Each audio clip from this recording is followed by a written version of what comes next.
दैवीय कुमार का स्पर्श भाग 4। जब परमेश्वर इस्तेमाल किए गए और थके हुए बर्तन को फिर से ठीक करता है। प्रभु की स्तुति हो। दैवीय कुमार का स्पर्श के भाग 4 के लिए इस चैनल पर आपका वापस आना बहुत अच्छा लगा है।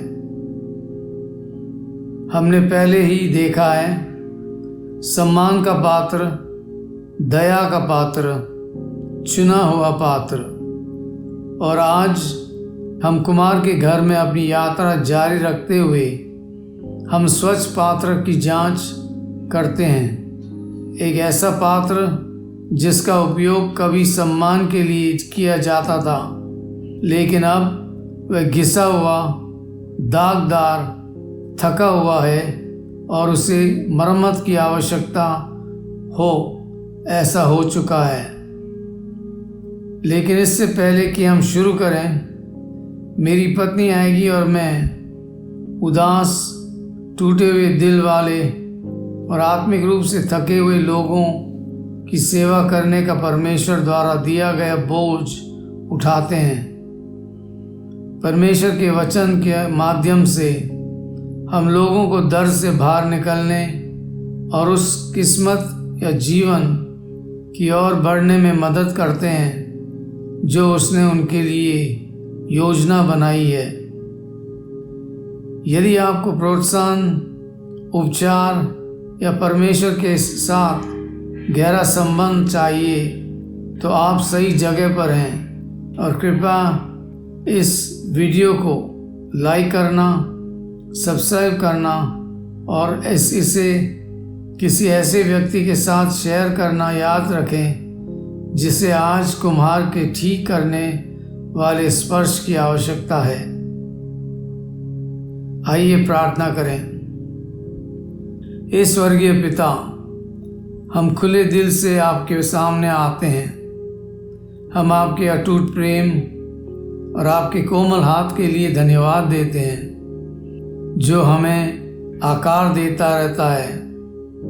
आज प्रभु, हम खुद को फिर से कुम्हार के चाक पर रखते हैं। हमें बेहाल करें, हमें नया करें, हमें शुद्ध करें और हमें फिर से भर दें। हमें आपकी आवाज़ सुनने के लिए कान और आपके स्पर्श को पाने के लिए तैयार दिल दें। पवित्र आत्मा की सांस इस संदेश के माध्यम से बहे और आज सुनने वाले हर थके हुए पात्र को ताजगी दे। यीशु के शक्तिशाली नाम में आमीन। अब आइए वचन में चलते हैं। शुद्ध पात्र, यशाया 66 के 20वें आयत में, जैसे इजरायली लोग अन्नबलि को शुद्ध पात्र में रखकर यहोवा के भवन में ले आते हैं, वैसे ही वे तुम्हारे सब भाइयों को घोड़ों, रथों, पालकियों, खच्चरों और सांडनियों पर चढ़ा चढ़ाकर मेरे पवित्र पर्वत यरूशलेम पर यहोवा की भेंट के लिए ले आएंगे। यहोवा का यही वचन है। जैसे इज़राइल के लोग एक साफ बर्तन में प्रभु के घर में भेंट लाते हैं। एक साफ बर्तन, यह सुनने में तो आसान लगता है, लेकिन पुरानी दुनिया में यह एक शक्तिशाली प्रतीक था।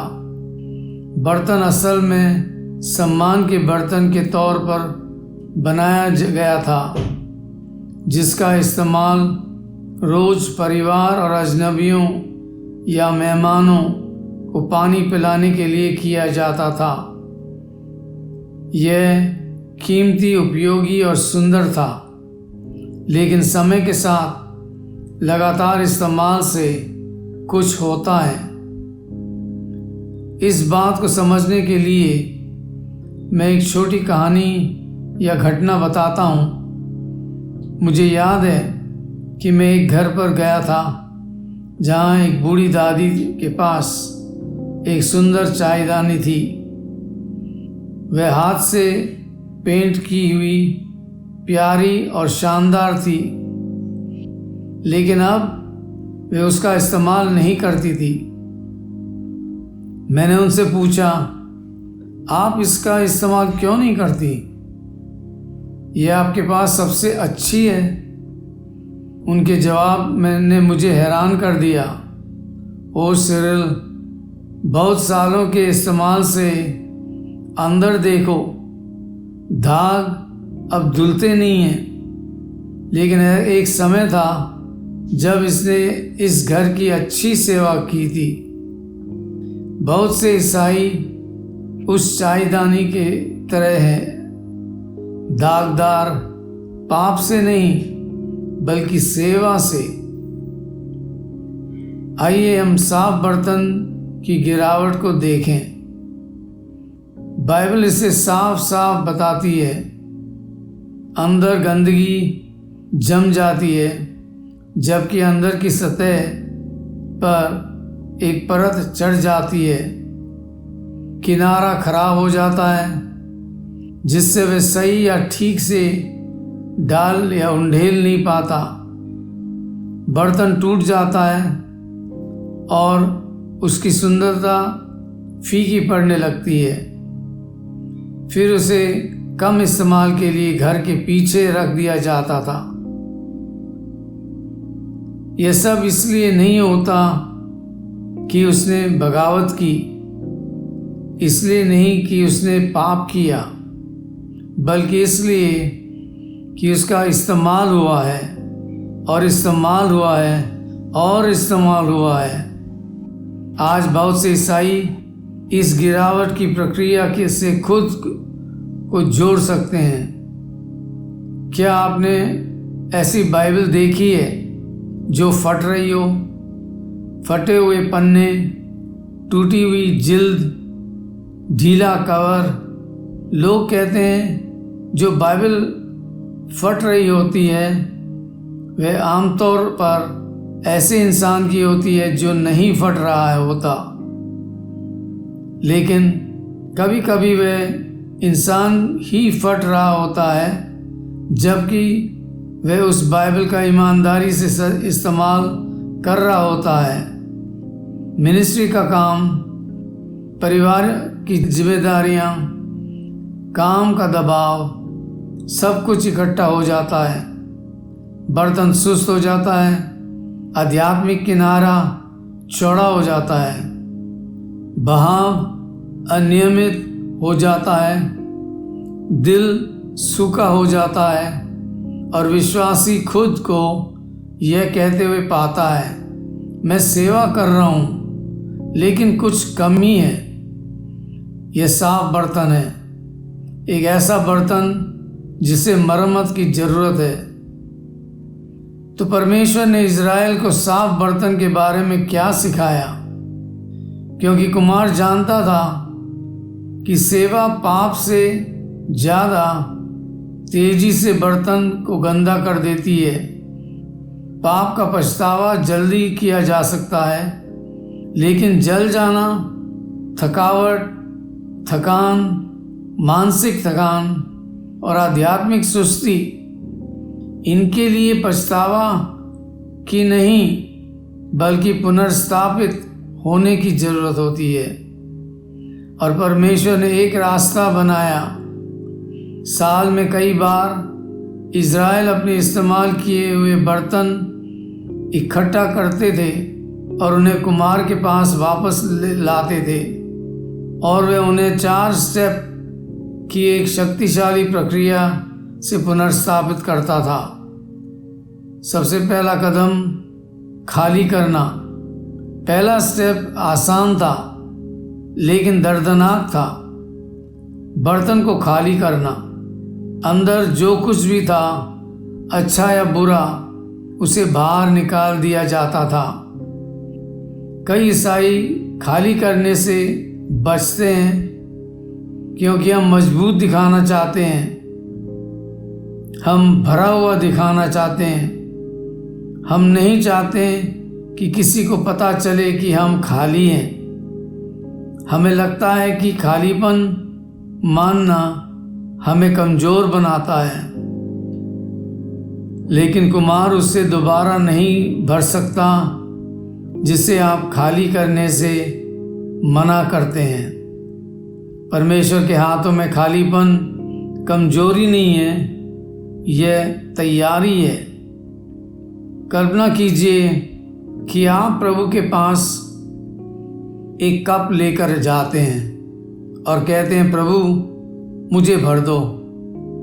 लेकिन कप पहले से ही भरा हुआ है। चिंताओं, थकान, निराशा, चोट या घमंड से परमेश्वर उसे नहीं भर सकते जिसे हम समर्पित नहीं करेंगे। खाली करना परमेश्वर की दया है, उनका दंड नहीं। दूसरा कदम खुरचना और ब्रश करना। दूसरा कदम वह है जहाँ कई विश्वासी संघर्ष करते हैं। कुमार बर्तन लेते हैं और खुरचने, ब्रश करने, रगड़ने और घिसने की प्रक्रिया शुरू करता है, अंदर और बाहर। यह गहरे आंतरिक काम की बात करता है। परमेश्वर नजरिया को बदल रहा है। परमेश्वर पुरानी आदतों को हटा रहे हैं। परमेश्वर छिपे हुए घमंड से निपट रहे हैं। परमेश्वर छिपे हुए घावों को संबोधित कर रहे हैं। परमेश्वर आत्मिक उदासीनता को दूर कर रहे हैं। खुरचना कोमल नहीं है, लेकिन यह पवित्र है। अधिकांश विश्वासी इस चरण के दौरान बहुत अधिक बात करते हैं।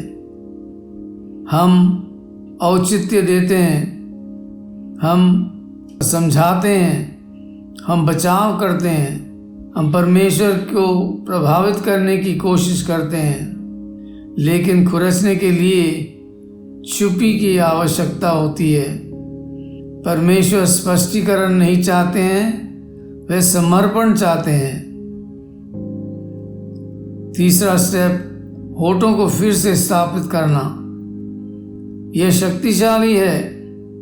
कुमार होठों, मुंह को फिर से आकार देता है, क्योंकि ज़्यादा इस्तेमाल से बर्तन ठीक से उंडेल नहीं पाता। दूसरे शब्दों में, हमारी बोली पर असर पड़ता है। शिकायतें निकल जाती हैं, आलोचना बढ़ जाती है, कड़वे शब्द निकलते हैं, बड़ा चढ़ाकर बोलना सामान्य होते हो जाता है। व्यंग्य दया की जगह लेता है। सकारात्मक प्रभाव बहने के बजाय नकारात्मक प्रभाव बाहर निकलता है। नीति वचन 18:21 में लिखा है, मृत्यु और जीवन जीभ के वश में है। और याकूब 3 हमें याद दिलाता है कि जीभ कितनी विनाशकारी हो सकती है। कभी कभी सबसे आत्मिक काम जो आप कर सकते हैं वह है चुप रहना। कई शुरुआती मसीही चुप रहने का अभ्यास करते थे, क्योंकि वे समझते थे कि चुप्पी होठों को फिर से स्थापित करती है। चुप्पी बर्तन को बेहाल करती है। चुप्पी आत्मा को ठीक करती है। चौथा कदम है भट्टी में या आग में डाला जाना। अंतिम कदम आश्चर्यजनक है। सारी सफाई के बाद, सारी खुरचना के बाद, सारी बेहाली के बाद बर्तन वापस आग में जाता है। यह सजा की आग नहीं है, यह पूर्णता की आग है। आग नए आकार को सख्त करती है। आग मरम्मत को सील करती है। आग बर्तन को मजबूत करती है। आग इसे फिर से सम्मान के लिए तैयार करती है। कई विश्वासी कहते हैं, हे प्रभु, मुझे लगा कि खुरचना काफ़ी था। आग क्यों? क्योंकि आग के बिना बहाली अस्थायी है। आग इसे स्थायी बनाती है, और एक बार बहाल होने के बाद बर्तन को सम्मान वापस मिल जाता है। समापन में हर विश्वासी किसी न किसी समय एक खाली बर्तन बन जाता है। थका हुआ, इस्तेमाल किया हुआ, बहुत ज़्यादा काम किया हुआ, सेवा कर रहा है लेकिन भरा हुआ नहीं है, सब कुछ सही कर रहा है लेकिन आध्यात्मिक रूप से सुस्त महसूस कर रहा है। परमेश्वर का समाधान आसान है। कुमार के पास वापस जाओ, वहाँ वही अकेला बहाल कर सकता है। आइए प्रार्थना करें। पिता, आज हम खुद को आपके हाथों में सौंपते हैं। हर थके हुए बर्तन के लिए जो सुन रहा है उसमें नई जान फूंक दें। जो खाली होना चाहिए उसे खाली करें, जिसे साफ करना है उसे खुरचें। हमारे होठों को फिर से ठीक करें और प्रभु अगर ज़रूरत हो तो हमें अपनी शुद्ध करने वाली आग से गुजरने दे, ताकि हमारी बेहाली पूरी हो सके।